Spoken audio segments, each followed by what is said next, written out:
at 4. Good afternoon, I'm Steve Hensley. First at 4, an emergency meeting was called today in Pineville to discuss the future of the town's hospital. Officials say they can no longer continue down the path they are on. While an emergency meeting usually requires a 24-hour notice beforehand, Mayor Scott Maiden says under the circumstances, this one was justified. WYMT's Hannah Reynolds has more.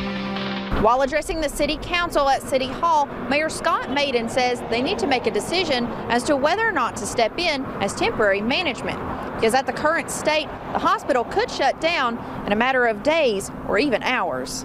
Maiden says as staff continue to not get paid, their numbers are decreasing, making them short-staffed and creating a safety hazard for patients. Maiden did say the hospital is in bankruptcy and there has been interest in the hospital, but injunctions by the current owner have held up the process. The mayor says there is a lot of red tape to go through, and he says he is still trying to work in the best interest of not only employees, but the city of Pineville. No decisions are expected now until next week at the earliest. I'm Pineville crazy, and I know that. I got that from my father, but I think the Pineville Community Hospital can and will be a thriving part of this community once again. Maiden says Friday will make 2 pay periods since the last time employees were paid. In Bell County, Hannah Reynolds, WYMT Mountain News. Now, we did reach out to the hospital administration and they did not want to comment.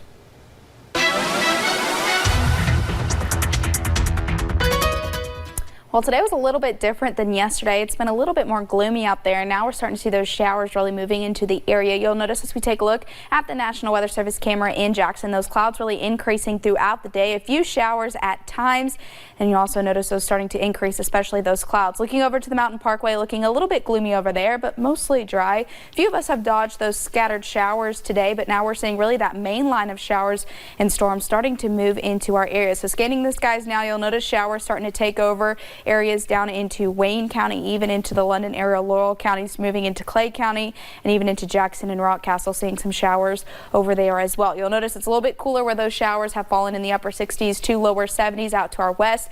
Areas though like Hazard, Prestonsburg, Pikeville into those mid to upper 70s where we haven't seen as much rain today, just a few of those clouds, but we'll continue to see those showers and storms really increasing as we head into the evening hours. Seeing those showers mainly though as we head into the overnight hours, with them becoming a lot more scattered. And we'll see those scattered rain chances continue into your Friday, but soggy conditions return once again as we head into the weekend. Sunshine does return, but it does take a little bit. We'll talk about that and more coming up in a little bit. Steve. All right, thank you, Paige. It was perhaps the most talked about outcome on the Perry County ballot last year. In a dramatic coin flip following a tie, the Buckhorn Lake State Resort Park went wet. Voters had the ability to vote for the entire town of Buckhorn to go wet or just the lodge. The town stayed dry. Now just a week away from when the park officially starts selling booze, Mayor Tom Burns says this is just a sign of the times. As time goes on, and in particular, the attitudes and our social attitudes across government has changed dramatically in 50 years. The park is expected to start selling alcohol fully by Memorial Day weekend. A church soccer league in Knott County had a lot of their supplies stolen right at the beginning of their season. Hundreds of shin guards and soccer balls were taken from the area Tuesday night. Police are looking for whoever took them, and officials with the church are just hoping everything is returned. WYMT's Connor James has more on this from our newsroom. Connor? Yeah, Steve, like you said, almost all of their gear gone. The team was already 3 games into the season, and this is a program for about 200 kids across the county. Now, they say they're not sure why someone would steal from the league. There's no description of really what the burglars look like. The only camera was from across the parking lot. But in the days following this, the community has rallied behind the team, raising enough money to continue to keep the league going. As a result of everything that's happened to us here in the past just couple of days, our community has really banded together, and we have, just since last night, received more funding than we even have that's necessary for us to replace everything that we need.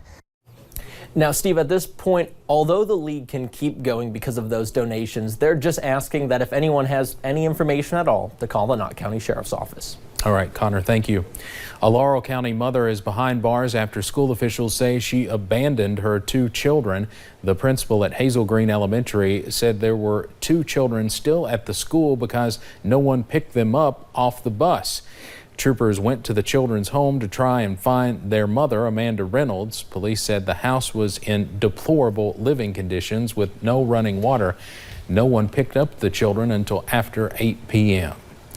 A Southwest Virginia woman was sentenced to 2 years for trying to deliver drugs to a prisoner at Wallens Ridge State Prison in Big Stone Gap.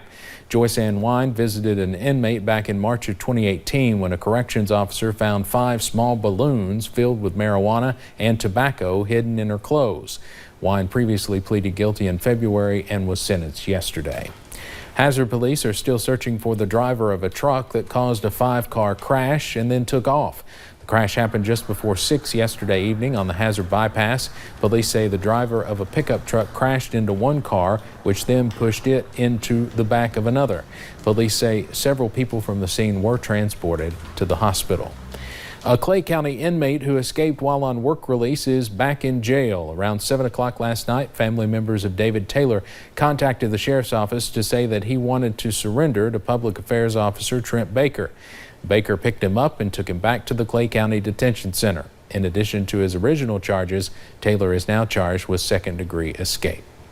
For the second time in 1 week, North Korea has fired off missiles, raising the stakes in stalled nuclear negotiations with the United States. CBS's Ian Lee has the latest on the tensions.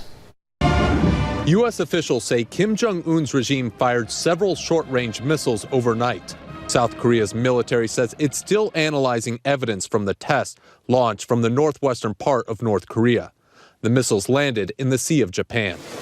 The weapons launch comes as a top U.S. envoy is in Seoul for talks on how to break the nuclear deadlock. 5 days ago, the North test-fired other projectiles after complaining about stalled nuclear talks with the U.S. that could give the North relief from sanctions. Pyongyang claims the operations were regular defensive military exercises. But South Korea's president says the North is using the test to ramp up pressure to get what they want. The last round of talks with President Trump collapsed in February after the U.S. refused to ease sanctions. Kim Jong-un gave the Trump administration until the end of the year to come up with an acceptable deal. Ian Lee, CBS News. South Korea's military has stepped up security in case of another launch and called the testing unhelpful for efforts to reduce tensions on the peninsula. A Wisconsin man is in trouble with the law after police say he left a backpack containing meth at the library.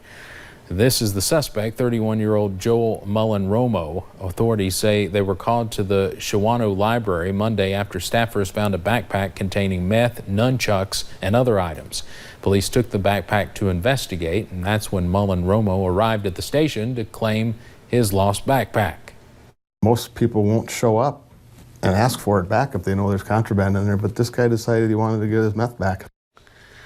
Mullen-Romo is charged with meth possession. At the time of his arrest, he was on probation for another crime, so he may also face other legal issues. Friends, family, classmates, and others gathered last night to remember a Colorado student who sacrificed his own life to save others during a mass school shooting. 18-year-old Kendrick Castillo is being called a hero. He jumped into action when 2 shooters entered the school. Without hesitation, he sacrificed his life to save his classmates. Neither 18-year-old Devin Erickson nor 16-year-old Alec McKinney have been charged yet. A 91-year-old great-grandmother has an unusual birthday tradition. She goes tandem skydiving every year. Kay Anoy tried it for the first time when she turned 88. She liked it so much she decided to do it every year. This year, Anoy brought her granddaughter and great-grandson with her. Anoy said that when the moment came to jump, she was not afraid, just filled with joy that she was able to let go. Let's head over to Wall Street now on this Thursday. The Dow closes down today, more than 138 points. Coming up, Pope Francis issued a groundbreaking new law to combat sex abuse in the church. We'll tell you about the new steps he's taking. And those rain chances do continue, but for how long? We'll break down that full forecast in just a few short minutes.